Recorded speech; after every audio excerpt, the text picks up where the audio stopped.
We arrived in Kuwait with 2 Army units, one from Texas and another a reserve company activated out of New Mexico.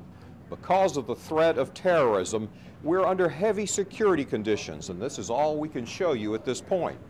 What I can tell you is that we're headed to the front, embedded with the Patriot missile battery at a place called Camp Virginia. Soldiers left for Kuwait on a flood of tears. Families at Fort Bliss and El Paso clung to their loved ones, uncertain of their rendezvous with war. Reservists from the 281st Transportation Company answered the call to drive fuel tanks to the front lines.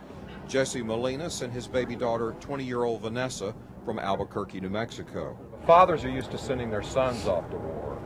What's it like sending a daughter? It's hard. This is the youngest of the daughters, so it's going to be real hard, but like I said, God's with her, and she'll be back with us. Love you.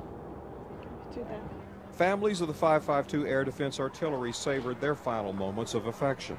A newlywed of 2 weeks clung to her mother for support. The wife of Specialist Alvin Williams worried about the future for their 3-month-old daughter. If there's any way they can avoid going to war, because this is really hard. That's it. Okay. I just hope they all get back safe. Father, we commit this day. Sent on their way with God's grace, nearly 300 troops boarded a 747 called up from the civilian reserve fleet by the Pentagon. The tension erupted as the jet lifted off with 55,000 pounds of their personal combat gear aboard. But after a 16-hour trip, concerns turned to the deadly serious business of the U.S. Army. On approach to Kuwaiti City Airport, our jumbo jet did what's called a dark star landing.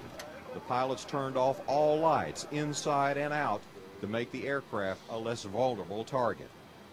In a poignant moment, a Northwest Airlines flight attendant sang the national anthem over the public address system to the troops as they prepared to leave. By the way, these assignments by the commercial crew members are strictly on a voluntary basis. Robert Riggs, CBS 11 News, Kuwait.